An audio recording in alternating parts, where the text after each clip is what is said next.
legalizefreedom.com. Why are we here? Where do we come from? Where are we going? From the nature of reality to the future of humanity. Listen without limits. Unchain your brain. Change your thinking. Change your life. legalizefreedom.com.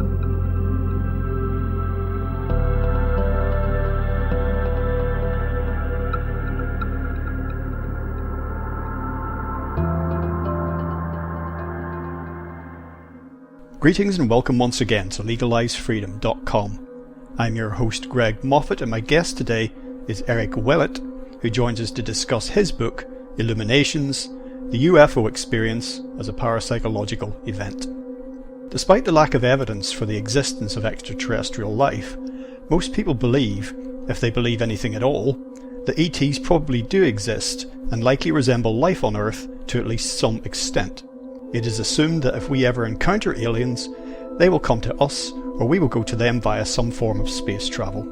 The desire to believe in ETs is deeply rooted within the collective human psyche, causing us to misinterpret or disregard what the evidence is really pointing to. Decades of research and witness accounts strongly suggest that most UFO experiences, whether public or private events, have deep psychological and energetic dimensions significantly shaped by cultural conditioning and pre-existing beliefs. It is also suggested that the timing and precise nature of such events is not accidental, and that they may hold within them both meaning and a message. Hello and welcome, Eric, and thank you so much for joining us today on legalizefreedom.com. Oh, hi Greg, how are you doing? I'm happy to be on the show today. Thank you, Eric. Today we're going to talk a little bit about subject matter in a book that you published a few years ago. It's entitled Illuminations, the UFO Experience as a Parapsychological Event. Before we dive into that, just tell listeners a little bit about your background and your work in general. All right, I am based in Toronto, Canada, originally from Quebec City. So French is my first language, so if you take an accent, don't be surprised. I have a PhD in sociology, and I had an interest in UFO for a long time, and so I decided to write a book on the topic.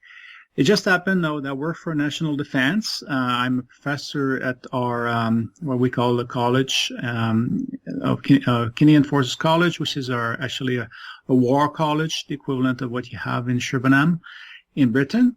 And so my interest in defense and UFO is kind of coincidental, because the two have rarely connected together in my life.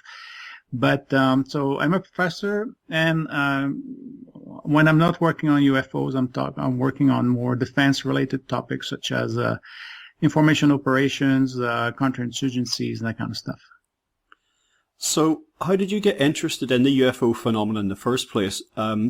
For me, it was something I was interested in as a child, just through the avenue of science fiction, which leads us to speculate about what might be out there in terms of extraterrestrial life and what it might look like, and tying that in with observations of strange phenomena on the Earth. But other people come to it because they themselves have a UFO experience. Well, I had two UFO experience, actually, probably 1.5 would be a better description. When I was a kid, and it's related in my book, but when I was a kid, my older brothers got all excited and they saw something in the sky, so they got my parents binoculars and something very weird. So being much younger than them, I was bugging them to get the binoculars, and eventually they gave it to me and I couldn't see anything. So I was more like a witness of a UFO event that a UFO witness myself. So that's number one. So I kind of piqued my curiosity, I guess, from a very young age. Many years later, I'm an adult, have kids of my own. I was waiting for them in the cold night in Canada in the car. My kids were going to some stores, and I saw some strange light in the sky. And it was for some reason my attention was really piqued by that light although it could have been a star. I mean, there's nothing unique about it, but just I was really attracted to it. And eventually it just moved in like an incredible rate of speed and disappeared over the horizons in a few seconds. That was really odd, and that's something I can't explain. So I have some experiences of UFOs, but more at another level, I have also an intellectual interest in the sense that the nuts and bolts explanations, the explanations that involves aliens visiting the Earth, I found are very unsatisfying. There's no evidence to support that, in spite of whatever people say. And so I tried to find another explanation, and that led me to what is in the book, explanations that are geared towards parapsychology, events that are explained from the point of view of human being, kind of influencing their environment. So again, that's in a nutshell where I'm coming from with this. Yeah, a couple of things that are really important in there, things worth pointing out.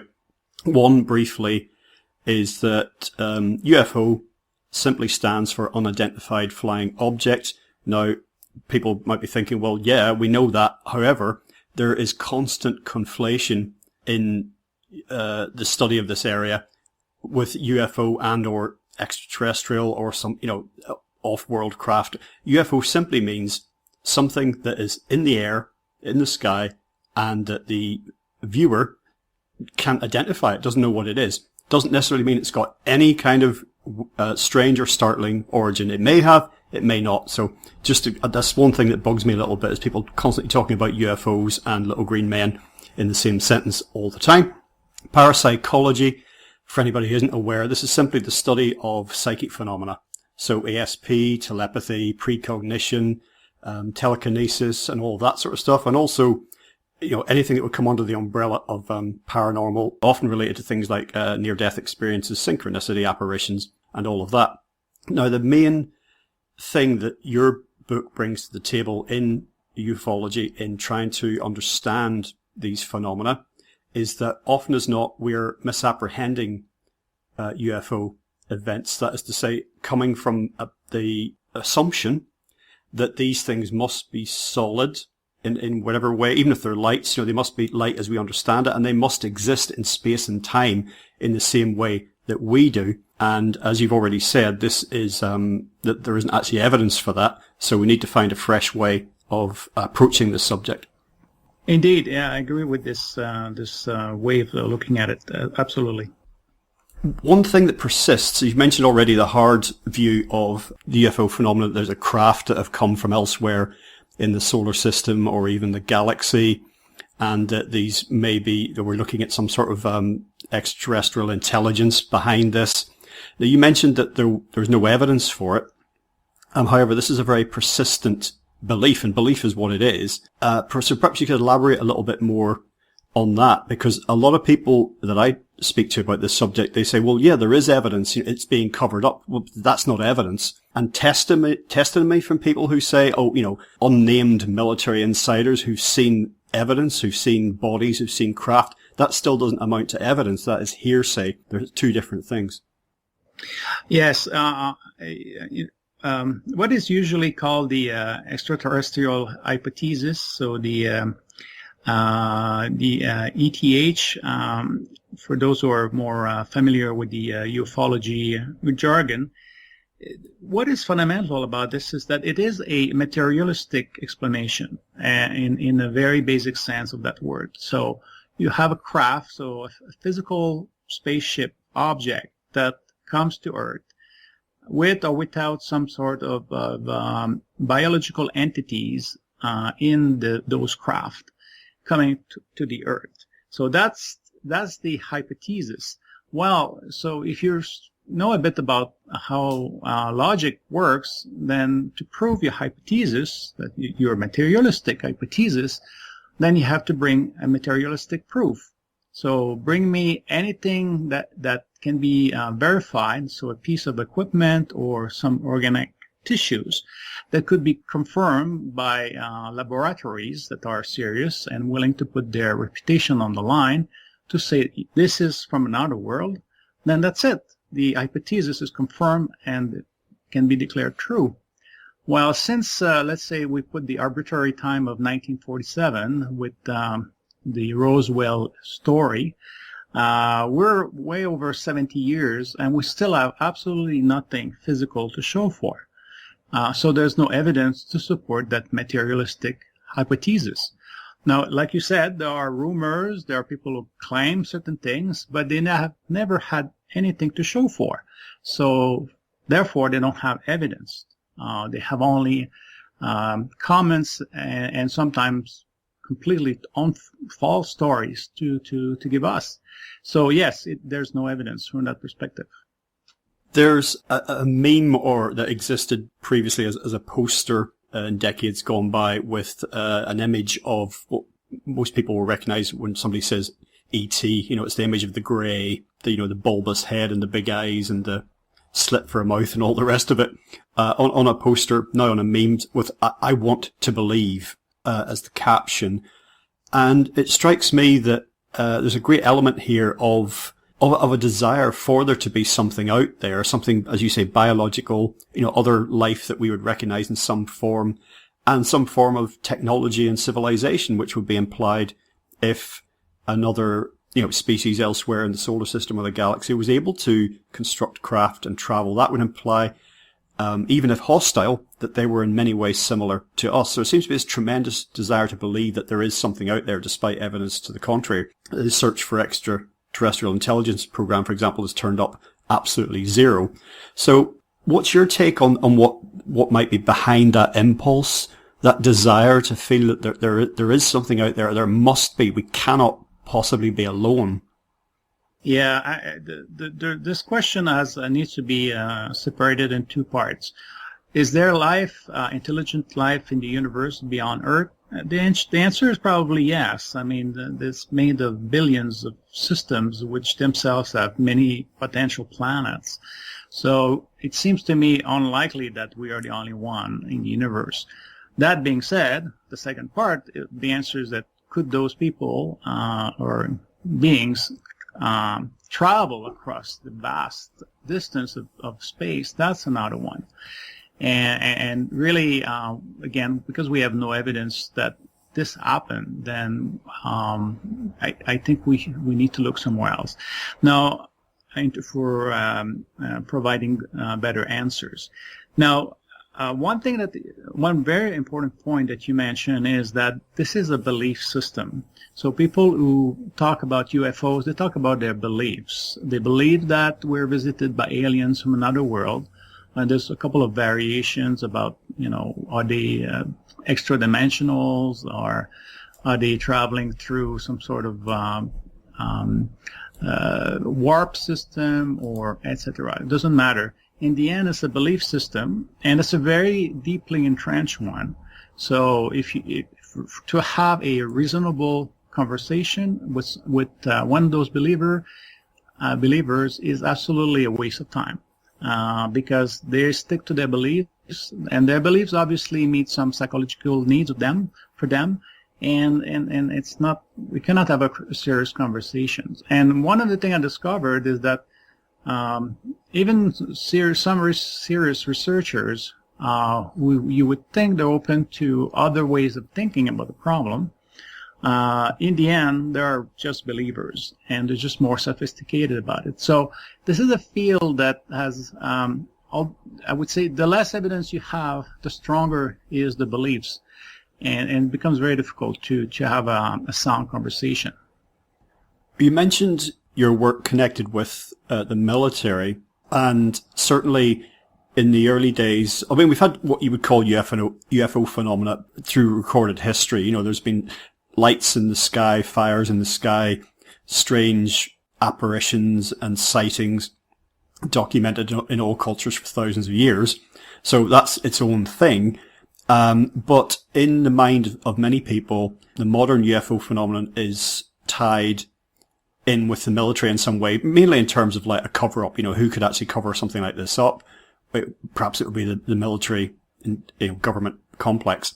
But in your connections with any of that, have you ever had a conversation with anybody, either in the military or connected with the military, who said, well, there's something that you don't know, there's something they're not telling you, anything that might indicate that there's something else going on? I had discussions, informal discussions with a number of people in the military, but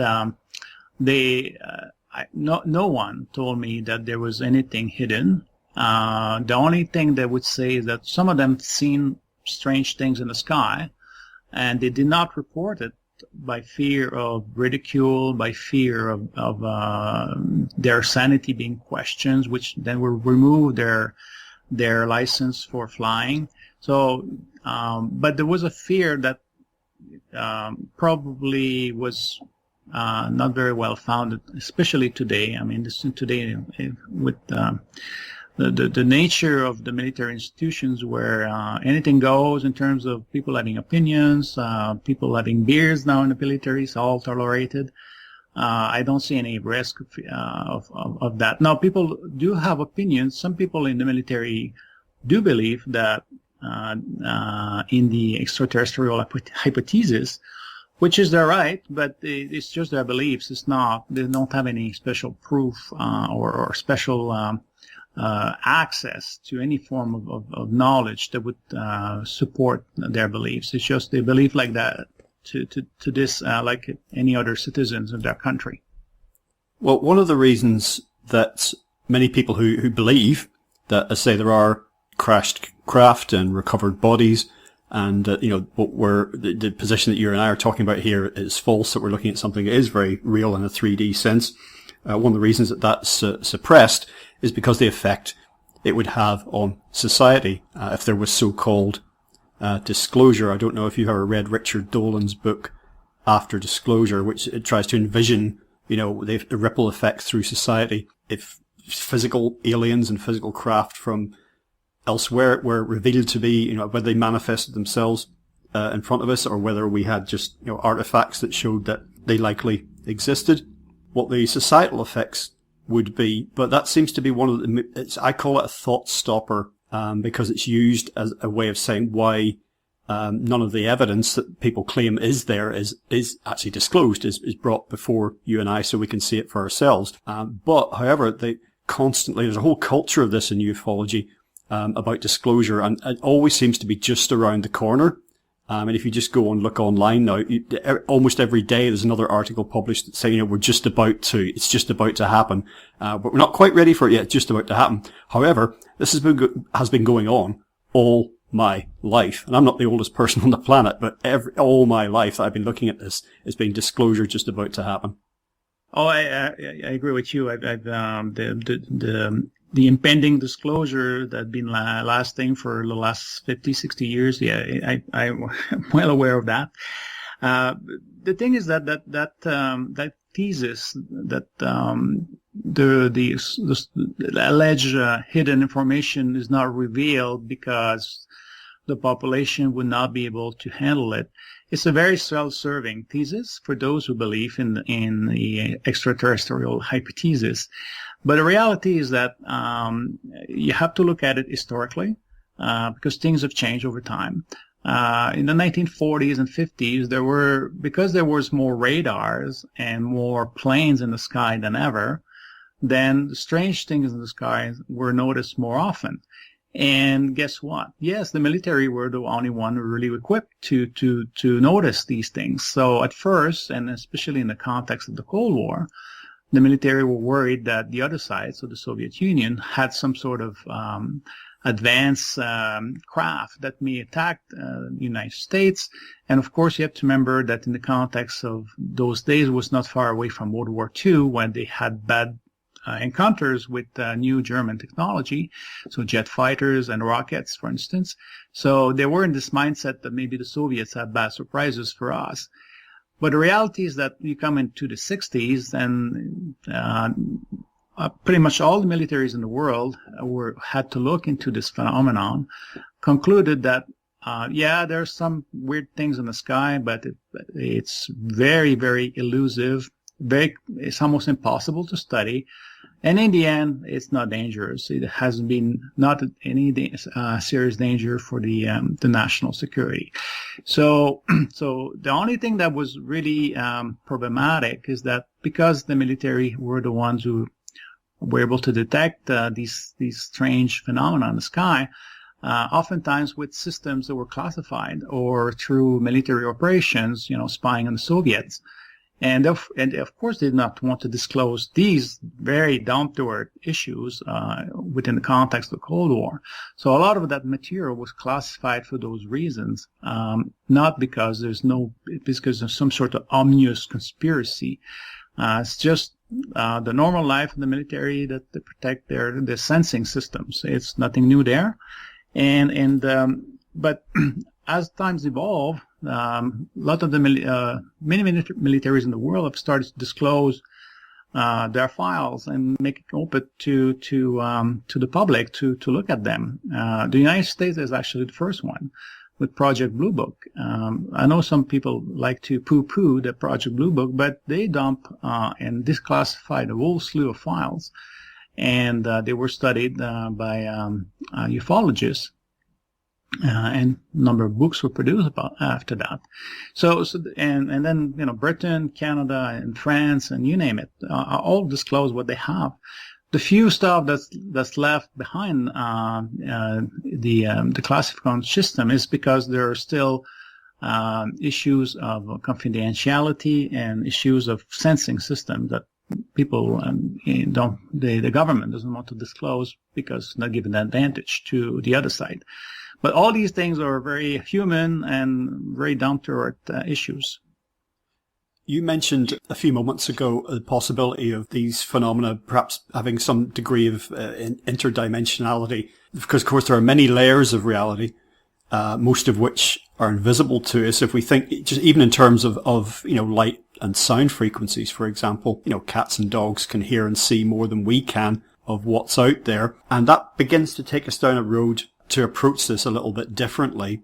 Now, this is to say nothing of the possibility of our interaction, our psychological interaction with these phenomena and the potential that they are co-created. But very simply, the well-accepted idea now that the reality, the 3D reality that we apprehend with our five senses is only a tiny part of what there actually is. That leaves a lot of room for other areas of exploration and possible explanation of some of these phenomena.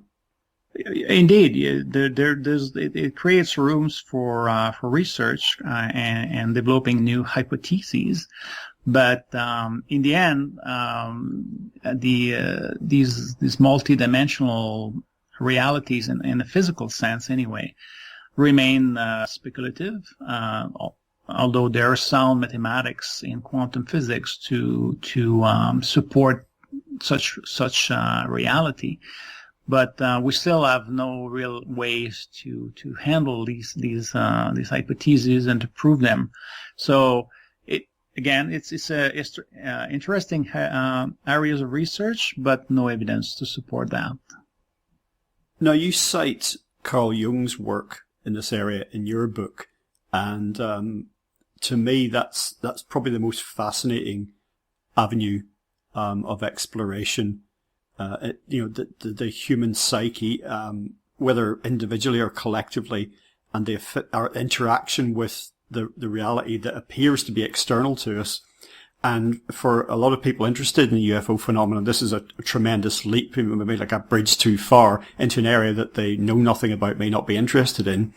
But for me, this is as I approach this subject, starting with the purely physical materialist perspective, it was when I hit this depth psychology level of exploration that things started to click into place. Not saying that we were approaching an explanation per se, but it started to resonate, if you see what I mean, in a meaningful way, as to like feeling that this is something that we should pursue as a line of inquiry.